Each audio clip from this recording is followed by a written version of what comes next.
lovely people of LinkedIn and YouTube. Welcome to another Monday LinkedIn Live. Well, now LinkedIn and YouTube Live interview. Happy Monday, everyone. And before I go into random rambling, Donald, welcome to the show. And please do introduce yourself a little bit for us so that we know who you are. Yeah. Thanks for having me, Miha. I really appreciate it.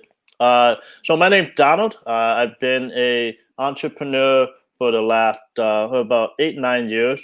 At this point, I spent my years after college in a corporate sales management career. Then I realized that corporate world wasn't for me, like many other would-be or actual entrepreneurs. Uh, and so over the last 8 years, I focused mostly on different service businesses. And in running those service businesses, I realized that a lot of them weren't very good at having their calls answered. And so I stumbled on what's called a virtual receptionist company as a model. And so I ended up building a company called Vicky Virtual up to a certain point, and then we were fortunate enough to get acquired last year. And here I am. Very excited to be here with Miha again. And yeah. Perfect. Well, Donald, for people who don't know you, I'm fortunate enough to know you now for a while. And so you already explained a little bit about the virtual call centers. But for people who don't know what that is, let's start with a brief introduction and what it is, and then we'll go into how that can benefit, on one hand, people who need those services and people who maybe are thinking of starting a similar thing and offering those services. But let's start with the introduction. Yeah. So the call center space is a very large space. Everyone's familiar with call centers, and we interact with call center probably half the time we're on the phone with someone other than our family or friend. And so within the call center space, I'm sure a lot of you guys are familiar with answering services. Well, in the US, answering services are a $2.9 billion market going into 2020. And the last 3 years have seen a 6% year-over-year growth. Now, obviously, 2020 has brought a lot of work from home thing to the forefront. A lot of different businesses have forced to become a bit more lean, particularly small businesses and large businesses as well. And so the category that I built my business in is called the virtual receptionist category. What a virtual receptionist company is, to keep it simple, is basically a fancy or a premium answering service. So rather than what a traditional answering service does, which is, someone's there to answer the phone and then they'll take messages. They're not typically very helpful in terms of answering questions, transferring to someone at a given department, definitely not doing things such as booking appointments and booking consultation in the cases of attorneys. And so a virtual receptionist company, the type of business I built, we do that. We also do things such as live chat. And so the services, it's still a call center, where you're dealing with call handling type services and features and things that you're fulfilling. You're not going all the way to where you're a virtual assistant, where you're doing things such as task management, like bookkeeping, social media posts, blog posts, that type of stuff. But anything that pertains to call handling and making sure that we essentially replace the call handling part of maybe an in-house receptionist, that's what a virtual receptionist company provides. And so what we found is that this sort of offer is a much better value proposition for small businesses. And I think that the growth of the virtual receptionist niche inside the answering services niche is growing even faster than the answering service space. So it's a great space to be in.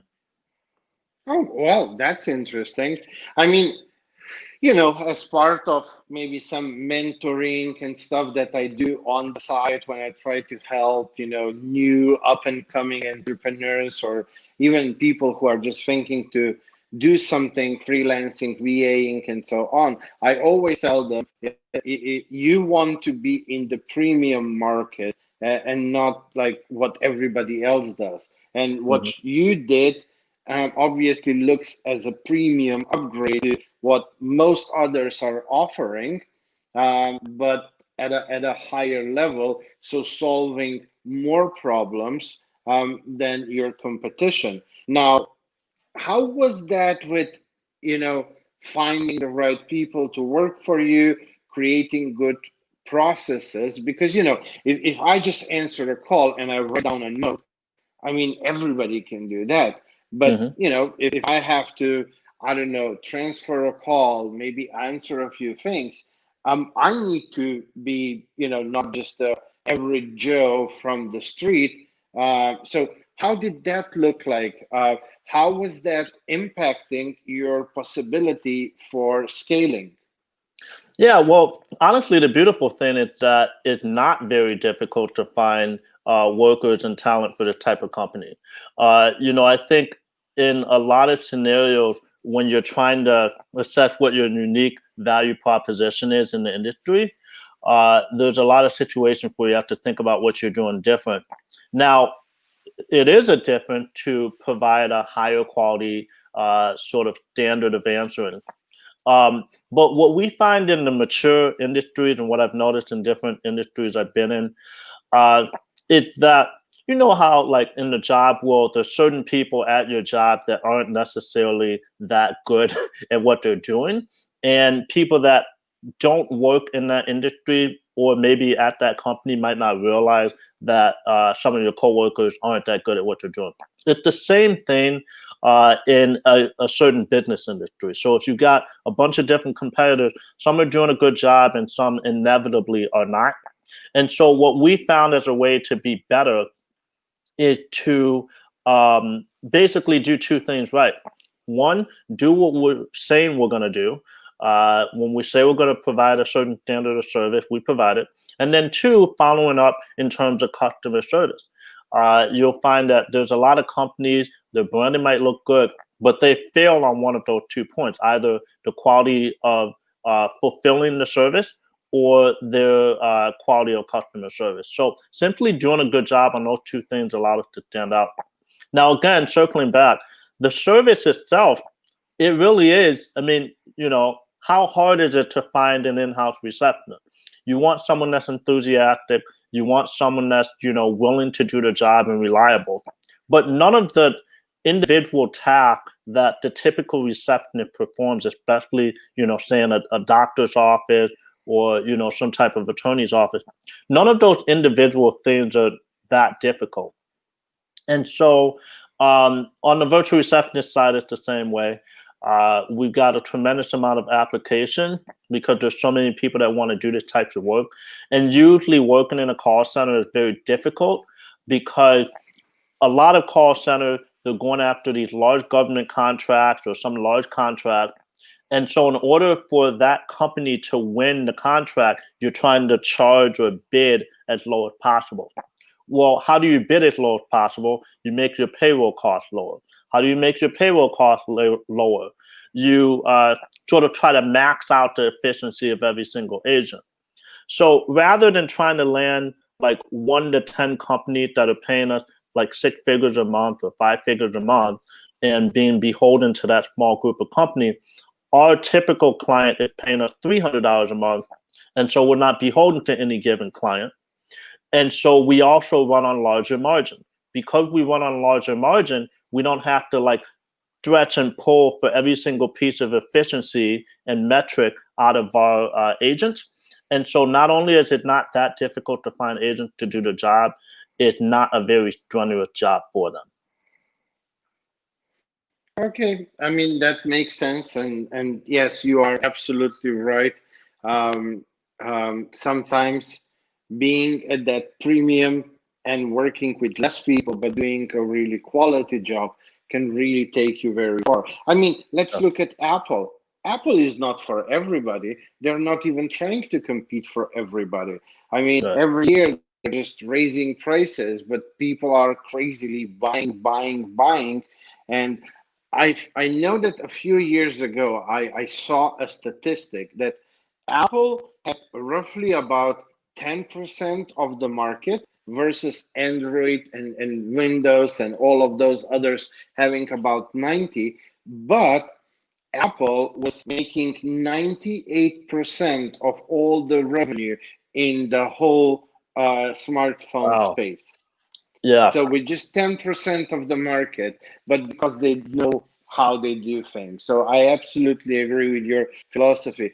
Before we go into the next thing, I really loved when you focused so much on the customer experience. And as a business coach, when I do my due diligence, when I go into companies and I do my due diligence, one thing that 9 out of 10 times is the first thing that I tell them that they need to start doing is customer support, customer experience. So not just the support when people call you, but proactive, which is customer experience, because you're literally leaving money on the table and you can Yeah. so much extend and grow your lifetime client value. And those are the people who already like you and trust you. I mean, you spend most of your resources in acquiring completely new people, Hmm. new clients. It's the hardest process, the whole marketing and sales process.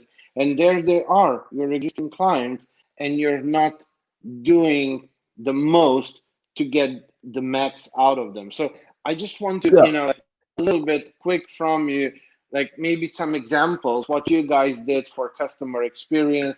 Like just I love when somebody mentions that, and I've done already quite a few different interviews. I even had one guy from Apple on how we should do it and how important it is and so on. So yeah, I love this topic.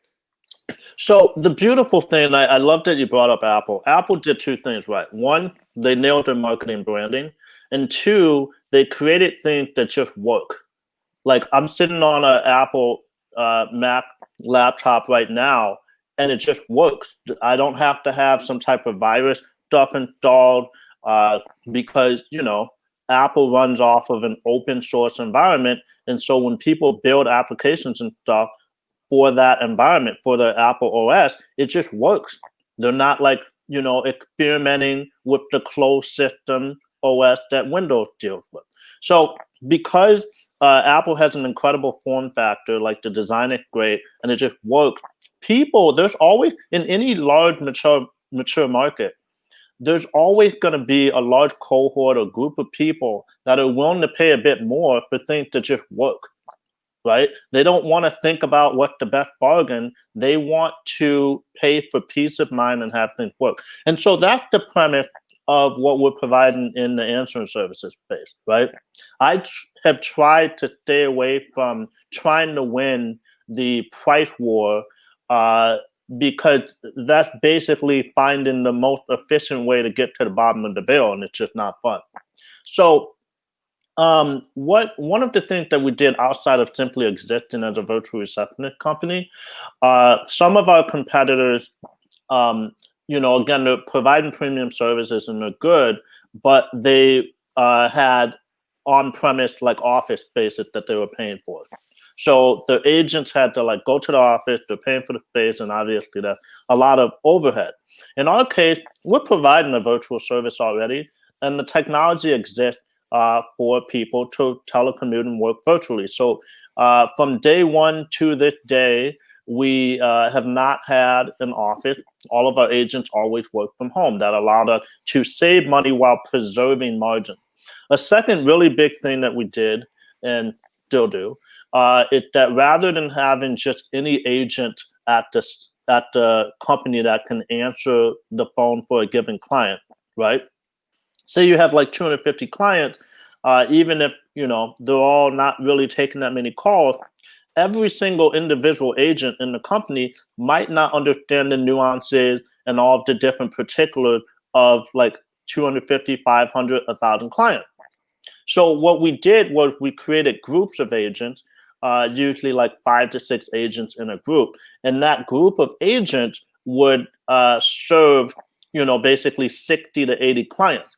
Now, every agent, and just so you know, this is based off of sales management. This is like very well documented stuff.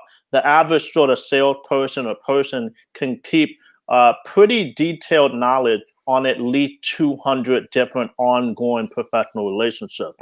And so it's extremely easy for any agent to sort of know the nuances, have sort of like essentially a first name basis with the owners, and know all the particulars of 60 to 80 different companies. And so what we provided, one of our value adds, was to provide a boutique feel while having the resources of a larger, more professional, established operation. So our client could pay us a small amount of money, but have the boutique experience of having someone that they're paying full time to be in office with. They know our name, they know the agent name that's taking care of their account, and our agent knows them, and it's not just because the name is on the screen. Oh, wow. I like that. I really like that. Well, Donald, I don't want us to run out of time, and I still have a lot of questions. So maybe just briefly. So we'll go into what you do now, helping people to set up similar things so that they can do this business and grow and scale and so on. So you are now teaching what you've done right. But before we go into that, so if I am a potential client of a virtual receptionist company, and if that is more like a boutique, I mean, already through everything that you've said so far, you've already given a lot of ideas, I'm sure, to the audience, like why that would be beneficial versus paying somebody to work just for you versus hiring an agency like yours. But maybe just a brief, summary of what are some of the most important benefits. If I'm a client, what do I get by signing up with somebody like your company? Yeah, so a virtual receptionist company is a great fit for small businesses. It's a lot of our customers, our most frequent sort of customer, were the people that literally on day one when they're launching their company, they sign up for us. And the reason for that is that a small business can start to look like a larger business by having someone that's answering the phone for them in a professional way that understands their business. And so rather than paying someone in-house for $3,000 or $5,000 a month and dealing with payroll taxes, whatever. And then also, sick leave, vacation days, someone not showing up for whatever reason, unexpected thing. You have a team of agents. And instead of paying that money, you're paying a couple $100 a month and your calls are still answered. So, the cost efficiencies there are really large, and it allows someone to sort of jump in a lot more quickly. Now, for a business that just started, let's say, that hasn't just started, a business that's more established, say you're doing $1 million a year, and you've got like 1,000 calls coming in every month. Well, oftentimes people at that point will hire a full-timer. What a service does is it provides more coverage hours. So if you have a full-timer, they're 40 hours a week, 8 to 5, whatever. With the service, you can have up to 24/7 coverage hours, which if you employed them, you're paying more money for. But again, you've got the economy of scale of a service, whereas again, those agents are there and they're providing that high quality of service. So, I think from the beginning, even as you scale up, just in terms of having call handling done, it's a no-brainer to use some type of virtual receptionist company. Okay. How about the tools? Do I then have to switch to the CRM that you guys are using? Do I have to switch my IP telephony to whatever you guys are using so that you can direct calls over? So how does that part look like? It's extremely seamless. It's literally as simple as you sign up for a virtual receptionist company. and you submit your onboarding form, which is how you want your call to be handled in certain situation. If a telemarketer calls me, do this. If an existing client calls me, do this. If a potential client calls me, do this. Right?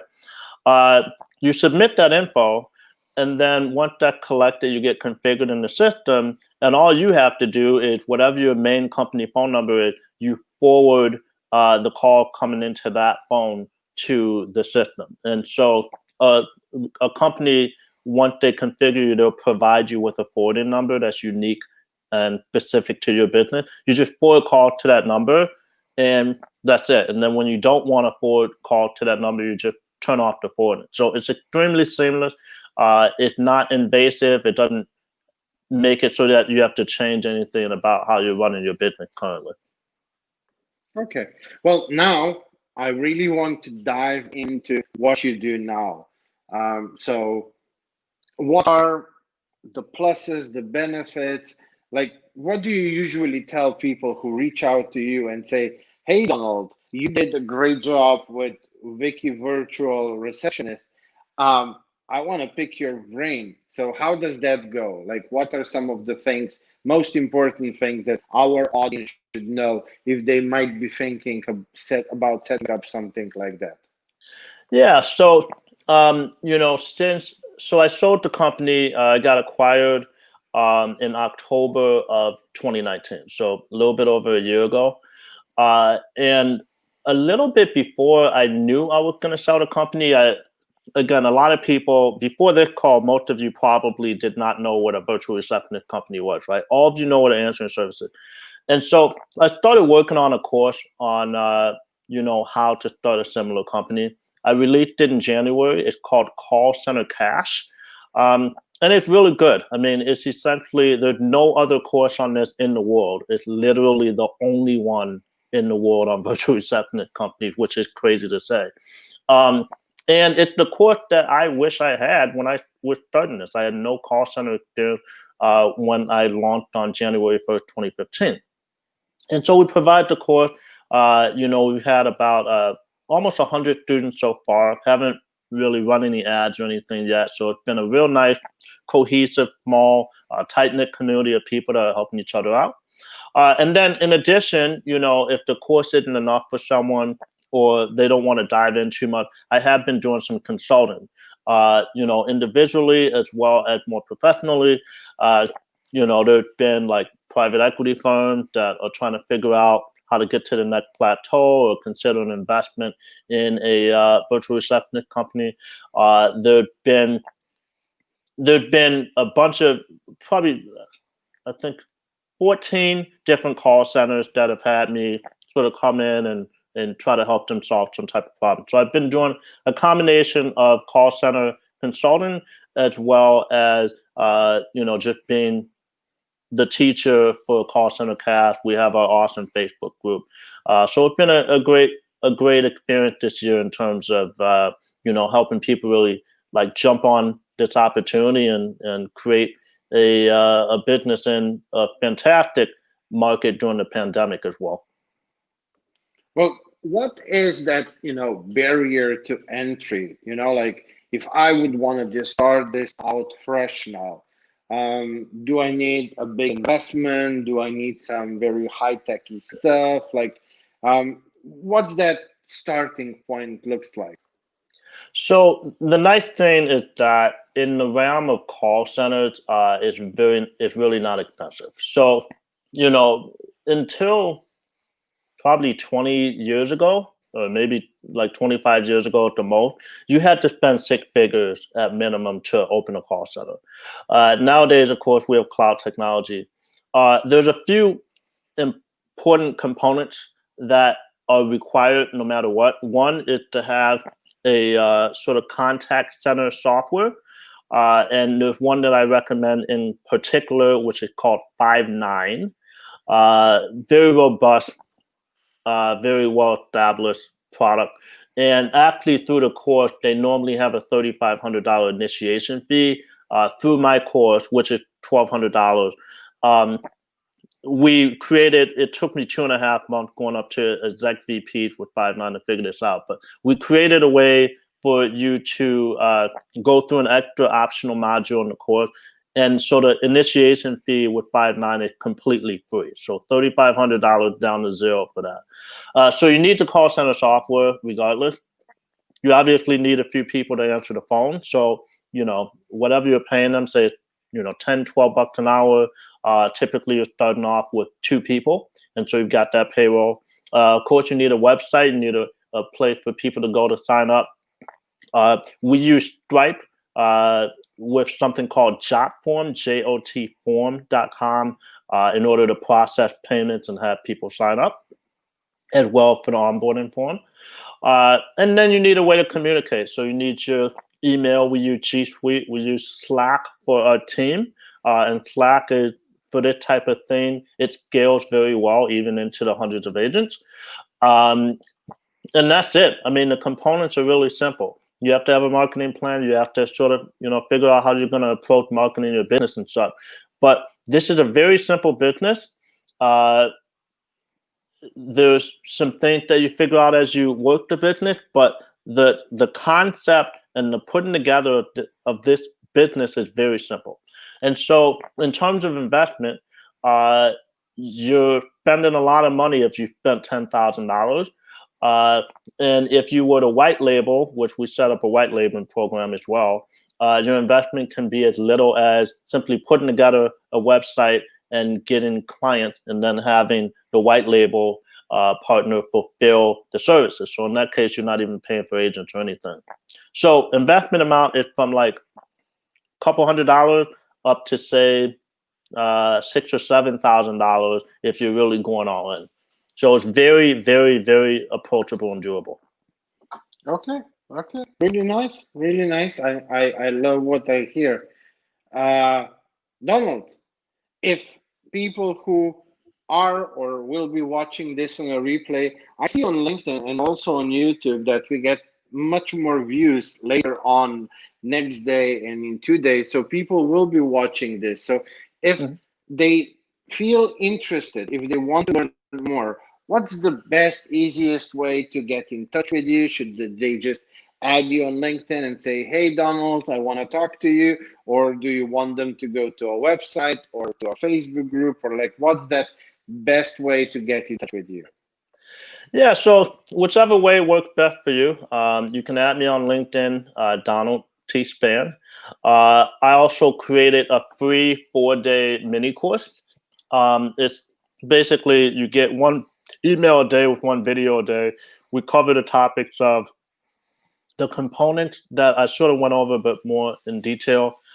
We talk more in detail about like how virtual receptionist companies fit in the space. We talk about how to hire a receptionist. And then we start to talk about the numbers and stuff. But it's awesome value. I think it's like 45 minutes of straight up like packed value video, and again, it's completely free. Yourcallcenter.org. So yourcallcenter.org. You can go there to sign up. And that's it. Either add me on LinkedIn. I'm always around to chat, or yourcallcenter.org. Perfect. Well, Donald, before we say goodbye, let's say I have 2 more questions. Yeah. So the first one, so you've been quite an entrepreneurial guy through the last couple of years. Now you had a nice little exit behind you. You're doing the consultancy work, you're teaching people. And since it's December and we are all thinking 2021 and beyond, what's next for Donald? So, honestly, the consulting and the course, even with those 2 things, I've been able to live a pretty relaxed year in 2020. Obviously there was a lot of unfortunate things that happened this year, sort of that. But in terms of personally, it's been a nice reflective year and a year to recalibrate. And so going into 2021, I'm realizing that I don't want to just sit still. We're going to continue to do the course. we're going to do that for several years. I'm not someone, a lot of course guys, they'll create something, they'll run it for a few months, and then they'll close it down and then create call center cast 2.0, 3.0, and then charge people. So this is, once someone buys in, you get forever access, and I'm going to be available every single week for years. We also have, I started advising on a few companies. I've been investing more. So we're just sort of keeping things chill. I don't want to do anything too crazy. But it's a, I feel very fortunate right now, and I don't want to overcomplicate things and not feel fortunate in 2021. Okay, I get you. I mean, I know I needed quite a few years of resting and really just more doing things for hobby. Mhm. After my exit back in 2017, and it was only this year when I, started feeling the fire again, and like something burning in me. My whys started becoming bigger and bigger, and I was like, okay, I think I'm ready to grow again, to scale again. And so now it's the back end work, and then soon it will be more on the front end. But Mhm. yeah, I needed to rest a little bit as well. So I totally get you on that front.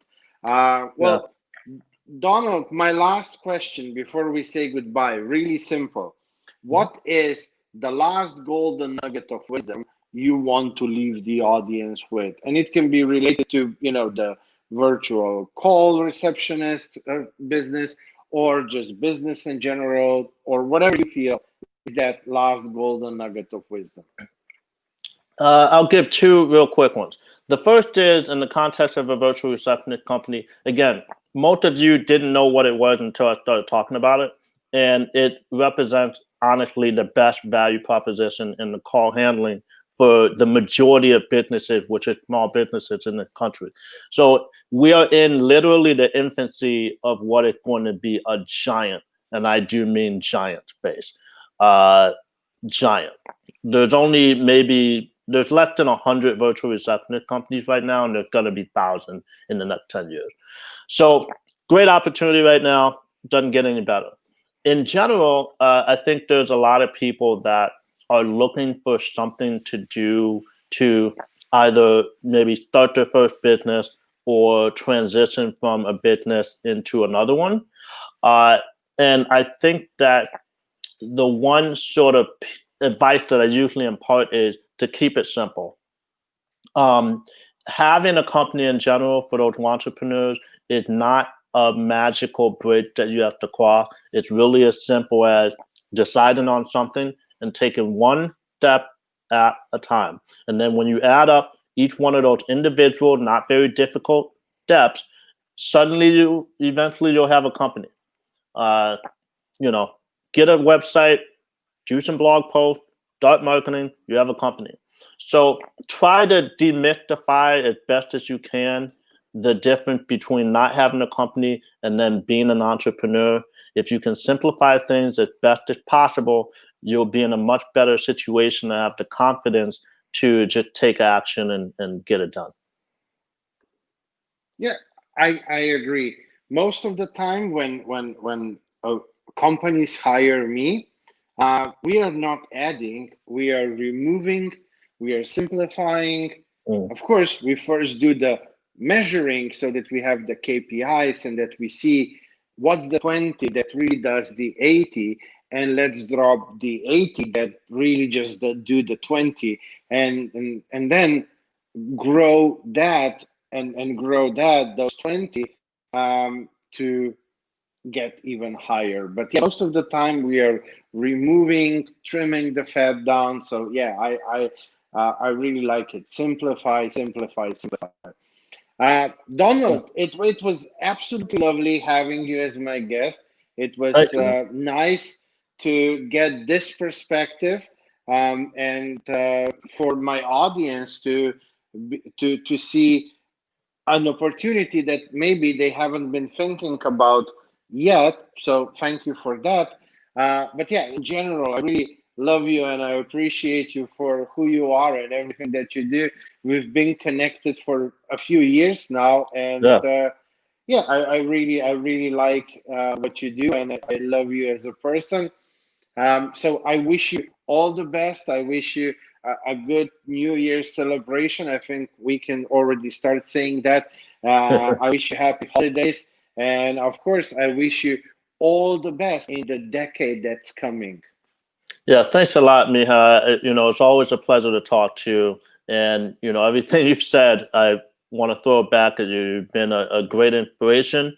And you taught me a lot about what are the positive things, what are the positive that can come from failure. So thank you for that. And thank you for having me. Thank you, Donald. Take care and enjoy. Bye bye. Okay, guys. So another Monday, another wonderful conversation. Donald is really, really a great guy. I've met him, I think, about 2 years ago. I was a guest on his podcast. I'm not sure if he's still doing the podcast. It's probably still out there if you want to go and listen to that episode. But he's just such a positive person. And with all the adversity he had to overcome in the past, he really built something. He really has a really nice approach to life and to business. I love what he's doing with this um, call receptionist, virtual call receptionist business model, how he's helping others to make money out of that as well. So, yeah, I hope you enjoyed the conversation as much as I enjoyed having it. Next Monday, new guest, new Monday LinkedIn Live. So you're all very much invited to join us on LinkedIn, on YouTube. Of course, feel free to watch the replay as well. And yeah, that's that. Um, it's yeah, next Monday we are still before Christmas, so I can save my happy holidays thing for next Monday. Until then, I really wish and hope for all of you that you are safe and healthy and that everything is well for you and your loved ones during this crazy times all over the world. Take care, everybody, and see you next Monday. Bye.